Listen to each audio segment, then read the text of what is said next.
Good evening and welcome to the Channel Studios here in London with your international news around the world in 5. The wife of Joaquim El Chapo Guzman, the imprisoned former leader of Mexico's Sinaloa drug cartel, has been arrested in Virginia. Emma Coronel Asper has been charged in a one-count complaint over her alleged involvement in international drug trafficking. She is expected to appear in a federal court in Washington.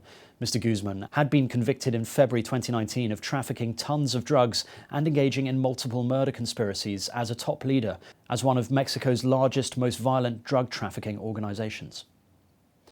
Myanmar's military chief general has said he will withdraw licenses from the media if they continue using the word coup.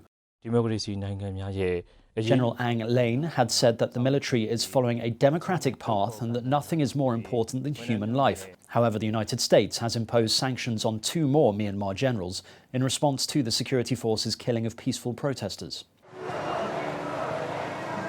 Since the coup, 3 people have been killed and nearly 700 demonstrators have been arrested as huge crowds have turned out to protest in the streets, despite a warning from authorities that confrontation could get more people killed.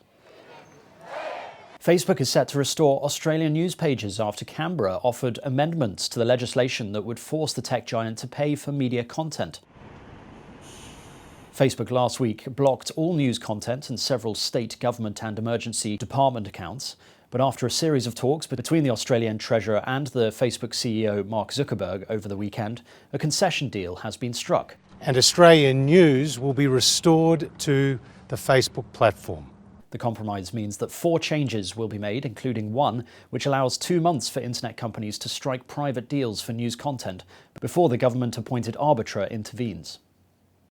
Police have clashed with protesters during the 7th consecutive night of violent demonstrations in Barcelona over a jailed rapper. Hundreds of protesters gathered in the Catalan city in support of Pablo Hasél, a rapper that had been sentenced to 9 months in prison for glorifying terrorism and insulting the royalty in his songs. The demonstrators have been met by lines of riot police and police vans.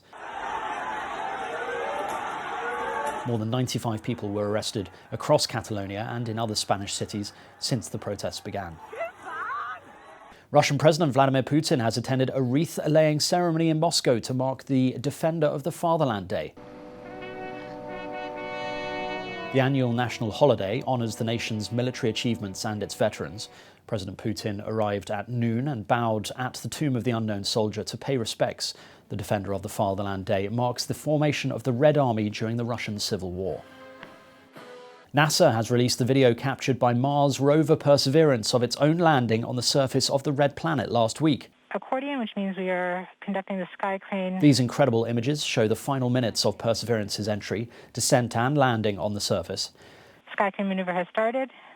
Those moments have been dubbed by NASA as the 7 minutes of terror. Perseverance sailed through space for nearly 7 months, covering 293 million miles, before entering the Martian atmosphere at 12,000 miles per hour to begin its descent to the planet's surface. And finally, the police department in Pakistan's largest city of Karachi will have a new armed rollerblading unit. The rollerblading police are expected to begin officially next month once the training is over. The unit, which is formed of 10 men and 10 women, can be seen lifting and lowering their unloaded guns in unison. The aim of the unit is to curb theft and harassment on the city's streets. They have also begun practicing patrolling Karachi's bustling beachfront. And that's your international news around the world in 5. Now back to the Channel Studios in Lagos.